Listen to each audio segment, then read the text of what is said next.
what's going down? It's your girl Germany. You know, I got something to say. And today, oh my goodness, we got a Houston legend in the building. If y'all don't know, this man flow from the early 2000s. Matter of fact, the late 1990s to the early 2000s. And then some. He has over 20 projects under his belt. And y'all, when I tell you he not going to stop because only up from here, y'all give it up for the one, the only, Killer Collier.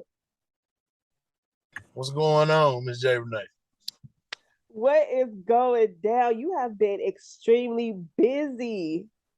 Yeah, man, we gotta make it do what it do, baby. We gotta hustle, man. We gotta make this, we gotta do what it do, make it do what it do. It's about Mike Jordan right now, man. I understand that. Like, where did the name come from, Mike Jordan? So pretty much, I call myself the GOAT, the greatest of all Texans. And who better not but my favorite player, the GOAT, Black Jesus, Michael Jordan. So I took the end of the name on, and I'm Mike Jordan, the Mike Jordan of record, but not Michael or Mike like that. MIC, Mike Jordan.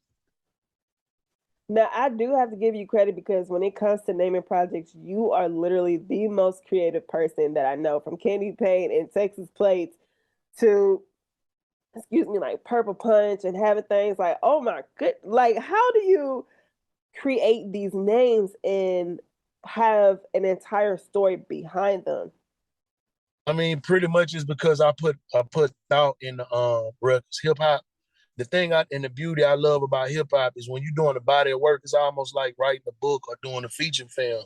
You pretty much got to have a theme to it, and you got to have your concept to it to add to the suspense of it all. You know what I mean? Because the concept got to match the music, and it's better to have a concept because it gives the fans something to want more of, and it gives more depth to the project. I love how you say you want the fans because they want more, that you provide that story for them. But in a sense, who is Killer Kyleon? What is your story? I mean, Killer Kyleon, basically how I got the name, me coming up from Dead End South Park, me being around a lot of the screwed up clique members. My name came from a few people. So my name is Kyle. So I got the name Kyleon for like Michael Corleone. So Mike did a screwed up clique. My uncle Ron G over Dead End Records and Big Pokey gave me that name, Kyleon. That's how I got Kyleon. I used to go by my graffiti name. I used to call myself KR Felony because when you spray paint this damn, there used to be a felony to do that. So I used to go by KR the Felony, or they'll call me Kyle. Like one of the first major albums I ever been on was Hogg's album. Yeah. Hogg's second album, self-entitled HAWK. And I went by my government name on there. So they like, man, we can't just be calling you Kyle, man. We gotta give you a name, man. You Kyleon, man. You me, man. You Kyleon. So that's how I got Kyleon. So when me and Pokey, we had got together, we did a group called Mob Style. Me, him, Chris Ward, my partner Reed, RP, and my other partner D1. We came up with the Mob Style. At that time, Chris Ward was moving around in the city a lot, and he was hooking up with Slim. And so Slim then was digging what I was doing and was like, man, we finna start up a little super group of the North and South, and we want to bring you in. And every time that I would go to studios, I always be overly prepared. Like I felt like if it was a beat come on, I don't want to miss being on the song. So I'm going to already have something up here ready to go. And so pretty much when I went over there to the studio, I was either killing somebody on the song or I was killing the beat. So that's when Slim named me Killer, and I put the both two together, and that's how you get Killer Kyleon. Now, describe to me your freestyle style.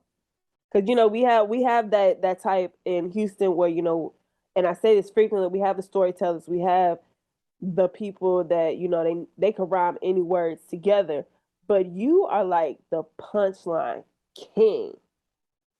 I tell a lot of people when I rap, I always like to look at facial expressions when I'm saying different things. I always wanted that ooh, oh, ooh, ooh, ooh. Like every time I say some shit, I want that ooh, and it grab your attention, just being witty and being thought provoking and doing raps. And I just always wanted to have them lines in there where you can't forget shit I'm saying. And I just wanted, from the time the beat come on, I want to be giving it to you every line, every bar. I put a lot of thought into my writing process. You gotta tell me though, when even though you were going by your government name, and did you think that this is something that you would take serious as far as music goes? Definitely, this is what from the time I ever watched Yo MTV Raps and Rap City, I knew this is what I was gonna do. It was either this or basketball, and I know a lot of people say that, but I put just as much into this and I put into anything else I was doing. But this what I knew I wanted to do. I knew this was what I wanted to do. I knew I was gonna speak this into existence, but I was gonna hustle for it. And now you have Yeah. more than 20 projects under your belt. How do you keep up with the times? Because we have OGs where they just like, they waver sometimes, but you have been able to keep up with whatever is going on in the hip hop industry and still maintain your sound. So two of my favorite artists that knows how to balance relevancy is Fabulous and Jay-Z. No matter what the year is and whatever the time is, being that they OGs in the game, relevance is key. You know what I mean? Being in tune with the sounds, but your sound as well. Rap is the genre that's bigger than rock and roll. And they try to say things are a young man's game, which that's not true. The only thing get old on you is the appearance. The voice don't change. You sharpen the sword long enough, it's gonna keep getting sharp. It's not gonna get dull long as you sharpen it, and it can cut through anything. So you pretty much gotta always be working on your craft. You work on that jumper. When Jordan wasn't Air Jordan no more, Jordan bust your ass with the fadeaway. He did different moves. He had to add more to his repertoire in order to be skillful, in order to be a winner. See, the thing was, I never accepted second place trophies. I ain't never won nothing second. It was either first or nothing. Like Ricky Bobby said, you ain't first, you last. So that's why I was in with it always. And that's why you have a project named Mike Jordan. Yes, because it's legendary. You feel me? Yeah, And for so sure. you have a new single, Snakeskin. Talk to me about that and how you came up with the name for that single. So pretty much Snakeskin is, being that times getting a little hard on money and the way social media shit is set up today and everything, we got a bunch of friends that they're loyal to a fade for $1, or they'll get mad that you doing better than whatever they doing, and they don't got no hustle, so they feel like they gotta rely on your hustle for them to shine with your hustle. They can't stand up on their own too, and I call them snakes. Being in the streets and being in this industry, you're gonna run into a lot of those. I look at the hood like the jungle. You go through it, you gotta watch out for rats, rodents, and snakes, and you just gotta be the snake charmer. Cause no matter what, you're gonna deal with a snake. You go anywhere, you're gonna deal with somebody when they selling you something, doing anything. People for the art of finesse right now is so different. You gotta be the finesser. And then you gotta watch your friends. You shit. That means you can't duck a snake, so you gotta be a snake charmer. And when they show you they true colors, that's their skin. They snakes, it's snake skin. What do you say to those that may not have that eye to even detect the snake in a sense? The thing is, if you keep putting yourself in harm's way, you deserve to get bit. Because the signs is all there. I tell people every day, when you go in the street, when you get in your car got signs. When you drive down the street, you got signs. It's gonna direct you to everything and tell you, yay, no, maybe so. It's gonna tell you that you gotta pay attention to the signs. And if you reluctant to pay attention to the signs, you just naive and you the damn fool. You deserve to get bit by one. What can we expect from this project that we haven't received from Killer Leon yet? On this particular project, the visual is about to be crazy. The visuals are about to be crazy. So the whole theme of it all is the promo pretty much set up like if you're familiar when Jordan first started, when he started with Nike and he started putting out his sneakers and everything, I'm gonna have the moments where you're gonna see Jordan and Spike Lee type shit. It's gonna be that. I'm gonna theme everything around Jordan. You know, when Jordan went and got Most Def and he was having the themes of different things, but it's showing you that I'm a GOAT as well, and I'm Jordan-like, and I approached it, and I approach hip-hop like Jordan approached the game. Very competitive, you know, killer instinct. When he approach a beat, he gonna see it through. When he in the game, he gonna see it through. But the visuals, the thing about this concept, having a conceptual album, I'm able to deliver a certain look for these videos and songs because it's almost like watching a movie when you got a concept. And you gotta, when you do a video, being that technology so thriving right now that anybody can pick up a camera and just shoot some shit. But I miss them videos where you had like intros to the videos. Like I was looking at one of my favorite videos earlier, ain't nothing but a G thing. Like the intros, the interactions and everything. Videos are missing that. I don't want to just be around 20 niggas with their shirt out waving guns. Nah, we ain't doing that. We too player for that. I know Jordan has said before that just like the game of basketball, a lot of it is missing the original fundamentals. Do you feel that way with the music industry as an entirety at this moment? You feeling like they're missing the fundamentals? I Yeah. feel like I I get that, and I feel like it's just with the times, things change with the times. You know, we're in the era now. You can pick up a phone and anybody can rap, and you gotta always think this. I tell a lot of people this: whatever you don't like, it's somebody that like what you don't like. So for every artist, you might not like a certain artist. You'd be like, man, that shit sound crazy as hell. You'll be surprised when you go to these festivals, the songs that they sing, 5 to 20 to 30,000 fans are singing these songs. You'd be like, I don't really like that. And that's what I always loved about hip hop, having different genres within the genre itself. When you had different sounds, where everything didn't sound the same, or when you looking for real rap, you got real rap over here. If you looking for party rap, you got party rap here. I think you need to get back to that in hip hop because I feel like we don't have nothing but murder rap and party and bullshit. That's it. You know, when you at work and you going through something, you can cut on certain records. When you had heartbreak, you used to cut on the Mary J. I'm not gonna cry. When you want to turn up, you gonna turn up. You gonna have Lil Jon and East Sides from the window to the wall. You know, when you want to be player, you want to ride to drop top music. You had Lil Kiki. You had different elements within music, and I feel like that's the one thing that music is missing because they want everybody. Every time you pick up the radio, you hear it, and you hear the same shit over and over. That's why I love the beauty. That's one of the things that I think that is a gift within the business now. You got so much access to so much music. Where you got a variety now. It's like picking up that pack of Starburst. And then, just like you said, for accessibility, we need to get back to that. You will be having a VIP event called Jersey and Jordans, so that way people can listen to your new project. Talk to us about that and how, the theme came about. I mean, we know that it's Mike Jordan. Pretty much it's basketball season. Opening night starts pretty much tomorrow, Wednesday, where the first games are starting. And it's just back in the day, in the early 2000s, that used to be the thing, Mitchell and Ness jersey.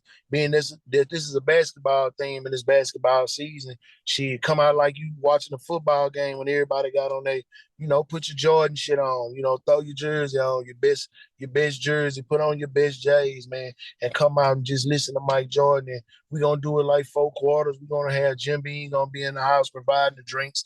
We're gonna have different drinks for different records on there. The food, we're gonna have food. It's gonna be a dope event. We got DJ Michael 5,000 watts DJing it, so it's gonna be a dope event. Very legendary. I had to go get a legend to be in the building. We got to do some legendary shit. No. It would be quarters, just like a game. I was just about to get into fourth And quarter. and a halftime. Are you going to invite are you going to have a mascot too? Because when it's halftime, doesn't mean you bring out the dance. It's like Yeah, I don't know. I don't know if man had a man the dancers and all that. And you know what? That's a good thing. I probably gotta give Latour and say, hey, baby, we need to get us some dancers. I like that. I like that. We gonna turn up. Let me call DJ Eric, man, to give me some dancers, man. You see what Aaron 29. Let me get on the phone and see what Aaron 29 got going on. I need some halftime. what about? Yeah, that's a good idea. Hey, What do you say? You're smart. You need to think big. You need to be thinking big. You don't need to be thinking small. Think big. So how many tracks can we expect from Mike Jordan? Mike Jordan is 21. Is 21 tracks on the project. I was gonna do 23, but I didn't want to be so cliche about it. So it's 21, and I didn't want to go overboard with the music. But I feel like when I put the playlist and everything, and when I put it together to flow. Cause I don't, when I do projects, I don't want skippers. I don't want you skipping shit. I want you to go on the ride, like everything blend together, almost like when a DJ doing a mix. Every record blend together. It's like a marriage with the sound. So is this similar to when Kendrick Lamar dropped his album and the titles of each song lined up to a poem? That's a little bit different. I didn't go that in depth with it, but each song really means something. A lot of my samples really are the records that I grew up on, and all of the records that I sampled were all in the era when Mike played. Do you have any features? Any features? It's only R&B and one feature, and that's my guy, my crew. I didn't really want to. I wanted this to be about me. This was personal. You know, a lot of people. I wanted to show you that you can stand alone without that. My audience really coming to listen to me. You know, it's cool to have features on my next upcoming projects. I will have features, but this one, the only one that's featured is a new guy that's finna shake shit up, and he part of my crew. That's Lou Alcindor, and he hella dope, and he from Wait, hold Dallas. up. Lou Alcindor. Yeah. Also, y'all just got an all-star team over there. You got Mike Jordan, Lou Alcindor. See that? I caught it. You're smart. I caught it. You're Go smart. ahead. I bet he got a hook shot too. Yeah. See that? See that?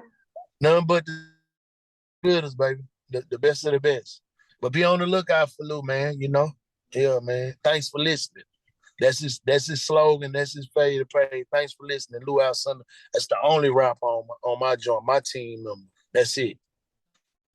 Now, you mentioned your next project, which will come out the top of 2023. Yeah, somewhere around there, either the top of might even be before. Might even be before. It's about consistency right now. You know, the fans, if the thing is, when you got your fan base, you pretty much do what the hell you pretty much do what the hell you want to do when it's your fans. Your fans want to hear you. But I don't want to microwave and TV dinner projects and overlap the projects because I want them to live with this one for a little bit. But we coming back to back just like the Bulls. We coming back to back. Is that a hint for the name of the project? No, the next no. project is themed Menace like Menace to Society. It's one of my favorite movies. I actually built the car and went and I made the whole project Menace to Society pretty much. The soundtrack from the movie, I redid everything with all of the people that was on the soundtrack. Also, so I what? Pretty much I redid the Menace to Society soundtrack with the artists that was on the Menace to Society soundtrack, and I got a few of the artists from the movie, and I got Kane narrating he's narrating the whole project. So are you Killer Kane, Kyleon? I'm or Killer Kane. You like old dog?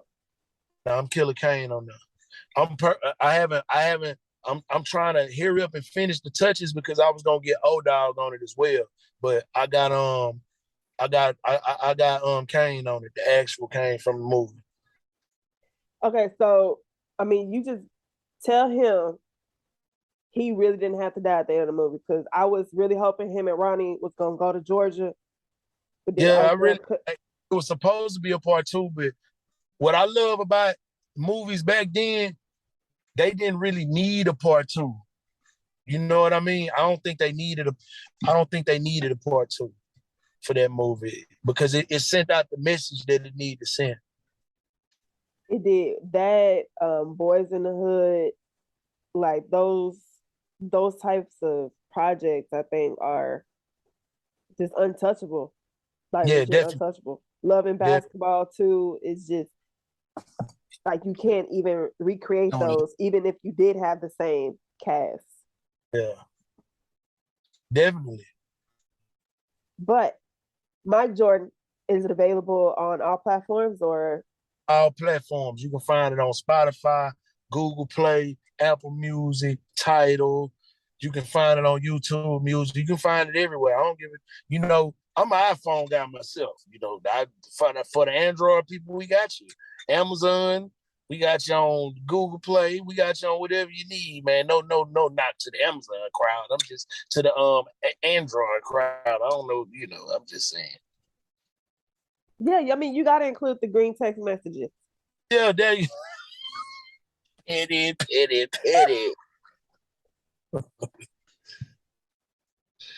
But oh my goodness, what is next for Killer Kyleon? But what, I mean, like what? the tour, I ain't talking about it. I'm just goddamn.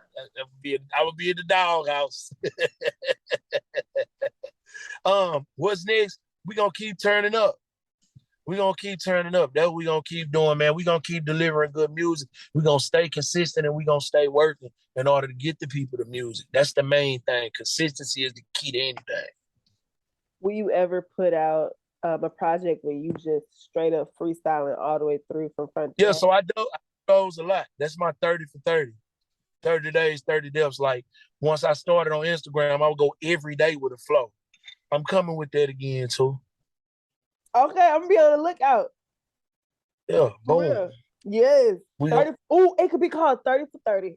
ESPN 30 for 30. It is. It's 30 days, 30 deaths, 30 for 30. That's what it is. And man, I just want to thank you so much for giving me the opportunity to interview. Latoya, thank you. Houston Trend, thank you. Oh my goodness. Interviewed a Houston legend, Killer Thank, Kyleon. thank you, love. And if there's anything you need from me, all you gotta do is just hit me up. Got you, love. All right, bye. Peace out.